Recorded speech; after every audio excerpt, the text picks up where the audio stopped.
Mix by happy digital recording studio Chanpatia.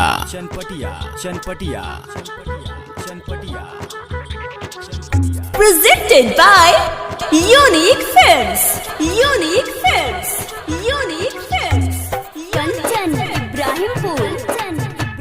ससुरा में माला गई जब से शराब पिया तानी यार वो तब से शराब पिया तानी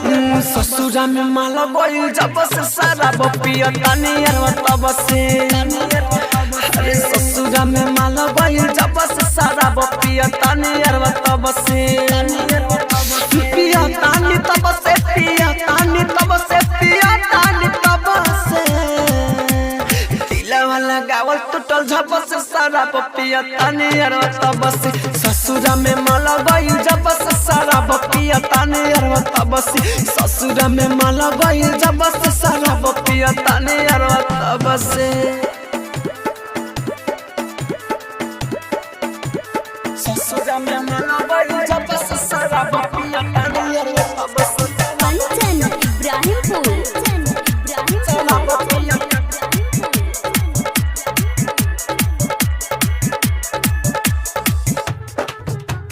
ससुरा में माला गई जब से शराब पिया तानी तब से प्यारा में हमरा के कोई के पागल नेहना ना छोड़ दिल तोरी के भागल नेहना ना छोड़ दिल तोरी के भागल प्यारा में हमरा के कोई के पागल नेहना ना छोड़ दिल तोरी के भागल गंजा से गरटाया बारात साथ फुलनिया जिंदगी बना गइल काट धोखा मिलल बाटे सब से शराब पिया तानी यार तब से ससुरा में माला गई जब से शराब पिया तानी यार तब से दिला वाला गावल टूटल झप से शराब पिया तानी यार तब से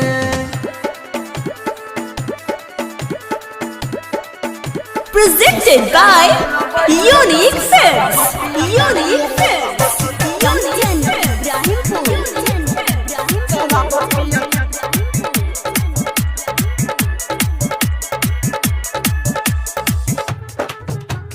ससुरा में माला गई जब से शराब पिया तानी यार तब से राहुल राजा धानी कही का कहानी याद आवे अखियां से गिरे ला पानी याद आवे अखियां से गिरे ला हाँ राहुल राजा धानी कही का कहानी याद आवे अखियां से गिरे ला पानी राइटर देवेंद्र के दे गइल गम हो गिजे कोने चन सारा सहेल से तम हो हाथ धोआ गइल भसे शराब पिया तानी यार तब से ससुरा में माला गइल जब से शराब पिया तानी यार तब से दिला वाला गावल टूटल झप से शराब पिया तानी यार तब से।